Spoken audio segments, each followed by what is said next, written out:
RMC Bourdin Direct, j'ai testé pour vous. Bien, Jenny Simba. Bonjour Jenny. Jenna, pourquoi je dis Jenny moi? Mais je suis un peu fatigué ce matin. Non, mais ce matin, comme ça, Jenny. Bon, Jenna, grave, ça va, Jenna? Jenna? Prénom du coup, ça va? C'est vrai? Non, D'accord. J'ai testé un nouveau Jenna prénom. Jenny. Non.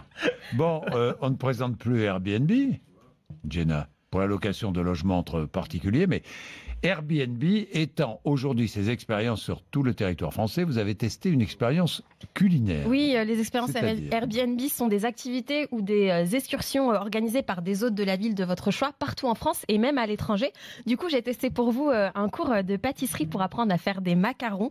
J'avais rendez-vous dans le Marais, dans le centre de Paris, chez Eduardo, qui est vénézuélien, dont la mère est pâtissière reconnue au Venezuela et qui lui a appris justement à l'art de la pâtisserie. Alors pour ce cours de cuisine, on était 3. Il y avait Fatia, parisienne, et Bono, coréenne, toutes venues justement pour faire ce cours pour la 4e fois. Elle était en vacances à Paris. Et durant ces 3 heures, j'ai appris des astuces pour faire de belles coques à la meringue italienne, sans bulle d'air, une ganache au chocolat sans rajouter de sucre et des techniques de cuisson imparables. Et donc, je vous en ai ramené, je vous en ai apporté pour que vous puissiez les goûter. Et nous sommes trouvés des histoires. Allez-y. Est-ce qu'on peut manger? Bon, toucher, c'est une chose, mais on peut goûter. Allez-y, William. Et ce qui était bien dans ce moment de partage, c'est que nous tous, en fait, on s'est retrouvés autour d'histoires communes. De Séoul à Caracas, j'ai pas pris de billet d'avion, j'ai parlé anglais, français, espagnol, et tout ça autour d'un thé et la dégustation des mots aussi, quelques mots en coréen. Et donc du coup, la durée peut aller se rhabiller, c'est les macarons de Simba maintenant pour moi. Merci. Bravo. Et du coup, vous en avez pour tous les goûts pour ces excursions.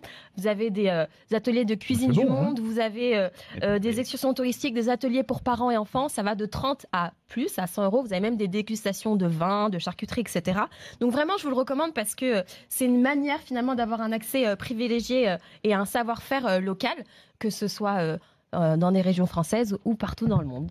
Donc de 30 à 100 euros quand même. 100 euros par personne. Bon, en même temps, c'est mieux qu'un tour opérateur lambda qui reste impersonnel. Là, vraiment, on peut visiter ou avoir un savoir-faire local. Le prof est bon et l'élève aussi. Hein. Merci beaucoup. Pardon, Jenna, parce que ils sont vraiment bons ces macarons. D'ailleurs, je vois Charles qui a déjà mangé un.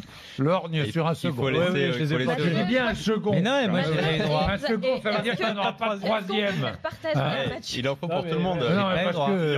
Non, mais Charles, ne lui confiez pas les macarons. Hein. Vous allez être macaronné rapide. Je vous le dis tout de suite. Hein.